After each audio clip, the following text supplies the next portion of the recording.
Hi, thank you for watching. My name's Sarah and this is Your True Shelf, my channel. And today I'm going to be doing a video called It's Been a Long Time. So what I've done is I've got some books on my TBR which I've had for an absolutely ridiculously long time. And I had a look back on Goodreads, and I joined Goodreads in 2011, and I've got 25 books that I added in 2011 onto my want to read pile, which is what I use to keep track of my TBR. And those 25 books are still sitting there that I added in 2011. So what I'm going to do is I've broken them up. I'm not going to obviously talk about 25 books now. So I've just picked 10 of them from 2011.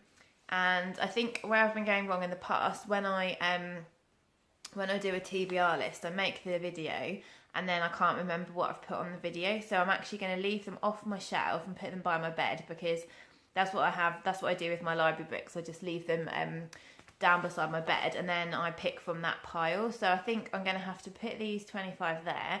I'm not going to read all 25 one after the other. But I'm going to have a rule that if I don't read them off that pile, then I have to go, because obviously I'm not massively eager to get to them if they've been there for that long. So anyway, without further ado, I will kick off with the first book. So the first one is Labyrinth by Kate Mosse. This is the first of the Long Doc series. I think there's 3. And I bought this from Oxfam back in, I don't know, 2010, I think it said in the receipt inside. I think probably the reason I haven't read it is because it's really big. It sounds really good. It's set in present day, which was 2005 then, and also 1209. And I like things that are set that far back in the future, because I never really read anything set that far back. And so it's all about the Holy Grail, and it's about sort of symbols and stories and mystery. I watched the BBC adaptation, which I enjoyed, and so I have no reason not to get to this apart from the fact that it's quite a big book. I think that's it really. So that is the first one that's been on there for a long time. So the next book on my list is this one, Sorrow Mountain by Annie Patchen. This is a memoir by Annie Patchen, and it's basically she grew up in Tibet, and her father was a chief, and she basically her whole life changed because her father died and then the Chinese invaded, and she had to flee to the mountains, and she was captured by the Chinese, and she was in prison for 21 years.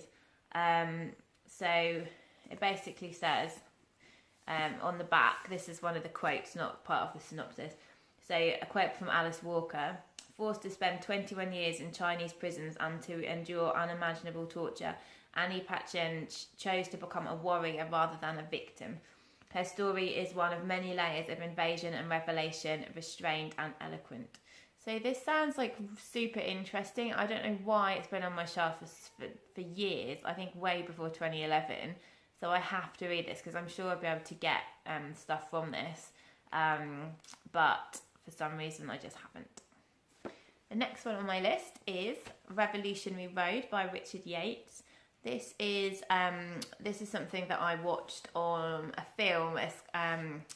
The adaptation is with Leonardo DiCaprio and Kate Winslet, and I watched that a long, long time ago.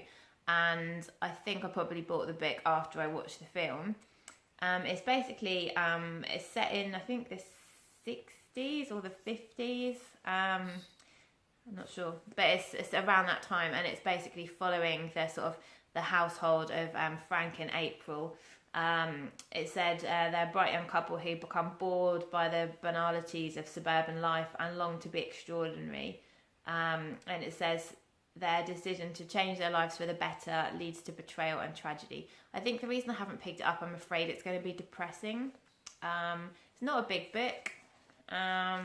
It's a classic, so I should really hurry up and read it. So that's the next one.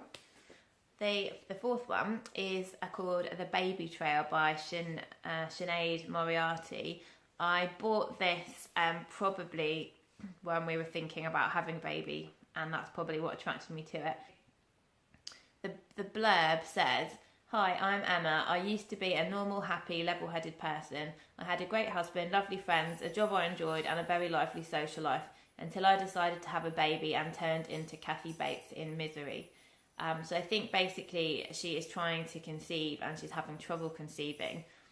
And the reason, so I didn't read this when we started trying for a baby because I thought then it would like freak me out a bit maybe about the struggles that this lady's having. And then I just haven't, after I've had a family, I guess I haven't really had the same urge to pick it up. I'm sure it'd be good, but I'm kind of worried it might be a bit trashy. I don't know. It looks like I could read it really, really fast, so I might just have to give it a try, and if I'm not getting on with it, then to abandon ship. So the next one is a reread, so I don't know whether it should be on this list or not. I've talked about this one before. This is The Clan of the Cave Bear by Jean M. Auel. This was one of my all-time favourite books when I was growing up. I started reading this series. There's 6 books in this series called the Earth's Children series. It's set in prehistoric times, which is super interesting. And I absolutely loved this book, and I bought my own copy because I had it on audio from the library when I read it when I was about 11. Then I bought my own copy. I would really like to get the whole series in the same sort of set, because at the moment I've got a bit of a hodgepodge of ones from the series. So I guess I must have bought this back in 2011 or so, and I haven't reread it yet, but I'm definitely not getting rid of it. I definitely want to reread it, and this will probably prompt me to do so. So this is the next one on my list, The Memory Keeper's Daughter by Kim Edwards. I've had this for ages. Again, my mum's read it and she said it's really good. It's basically, it's a New York Times bestseller. It says, the novel begins on a winter night in 1964 when a blizzard forces Dr. Henry to deliver his own twins. His son, born first, is perfectly healthy, but the doctor recognises that his daughter has Down syndrome. For motives he tells himself are good, he makes a split-second decision that will haunt all their lives forever. He asks his nurse, Caroline, to take the baby away to an institution. Instead, she disappears into another city to raise the child as her own. So it sounds super interesting and quite emotional and hard to read, probably. I've got good recommendations of it. I don't know why I haven't picked it up yet. I'm sure I'll find it pretty heartbreaking now that I have my own children. And yeah, that's that one. Sorry, I've got the cat sitting next to me. I just clonked over the book. So next, Jane Eyre. By Charlotte Bronte. So I didn't have this edition since 2011. I've got this in the gorgeous Clothbound Classics. This one, my friend Shona bought me this as a present when I was going on maternity leave, which is really lovely. I read, can't remember if I finished it, but I remember we read Jane Eyre at school, but I can't remember if we actually finished it or not. I've seen the film, so I kind of know the story. I've never, as far as I remember, don't think I've ever read the whole thing. I think I'm going to really enjoy it. And again, I think it's probably just the size that's put me off. Although these ones do often have quite a long introduction and footnotes. Yeah, they do. So it's not quite as long as it looks, but it's quite heavy and difficult to carry around as well. But it's beautiful. So that's that one. Another one that I think I've talked about before, The Poisonwood Bible by Barbara Kingsolver. This is my mum's edition. I've had it for donkey's years. I apologise. This is about a husband and a wife and their 4 children who moved to the Belgian Congo as missionaries, and it's described as a modern classic. It's supposed to be a brilliant book. Look at the size of it again. There's a theme here. Everyone says it's great. I don't know why I haven't read it. I just haven't. So that's that one. Right, last 2. Another one I've talked about before, Memoirs of the Geisha by Arthur Golden, which again I've seen the film of and really enjoyed. So it's got glowing reviews on the back. but it's got tiny writing. I think that's probably what's put me off.